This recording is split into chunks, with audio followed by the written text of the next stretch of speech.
So this is a kind of like taster introduction to our part in the conflict cycle, really, and in the conflict process. So what you're seeing at the moment is a very simplified kind of little pyramid adapted from the Hierarchy of Conflict Resolution by Richard Cohen. And I've kind of tweaked it quite a lot to really simplify it, because generally workplaces have a way of trying to tackle conflict. And the first way is to write wonderful policies about how wonderful and nice and helpful everyone is and are.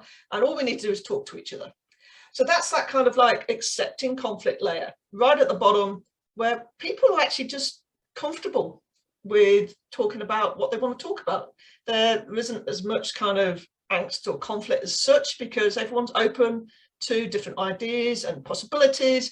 And, you know, people are not acting on their judgments. You know, this is almost a utopia of workplace. Now, I myself, I don't think I've ever worked 100% in that kind of workplace, though the mediation centre I worked at was probably close, actually, which was a very high trust and high respect environment. I would say that most workplaces are more in that kind of open close bracket. So in the open bracket, people actually recognise that they've actually stumbled on a potential conflict situation, and they have enough self-esteem and self-confidence to be able to say, something about this doesn't feel right, can we talk about it? And they're willing to kind of make that step forward and have those conversations, which hopefully means the conflict doesn't escalate and things get sorted, problems and solutions are found, and people, you know, shake hands, move on, relationships are all intact. Now, I feel that's possibly more of the closed type conflict happening in workplaces, which is what people are struggling with. Now, closed is more the fact that I know I'm not getting on with you, but I'm not going to tell you. And I'm not going to tell you because there's potentially some feeling of power imbalance.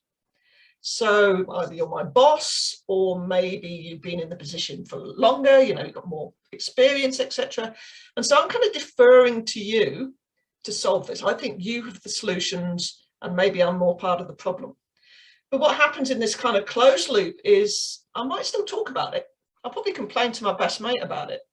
I might spread some rumours or have some kind of concerns. I may be trolling stuff over and over in my head and suffering more from like mental health challenges. So there's an awful lot of that closed stuff happening because maybe I'm not confident enough to have that conversation, which I really should be having. And that is a level which has got a nice little green arrow to it, because I think that's a level which most policies and procedures that I have read kind of miss. Now, mediation, in the sense that I understand it, and potentially even how New Zealanders understand it, where you bring in a neutral third party, can work at this level. And the fact that you can sense something's wrong and you can get someone in to kind of help facilitate the conversation between the two parties so that things can be resolved. But of course, when you are in that kind of hierarchy within a workplace and requesting mediation is actually quite a big step. And it's akin to basically labeling someone maybe as a bully or admitting that you've got a problem. And a lot of us don't like to do that. It's almost too formal, which is really the next step there, which is the arbitrated, where it's very formal. Basically, you go to someone, I've got a problem, and they say, well, you do that, get out my face. And this is kind of where I'm quite passionate about trying to work with people in the workplace.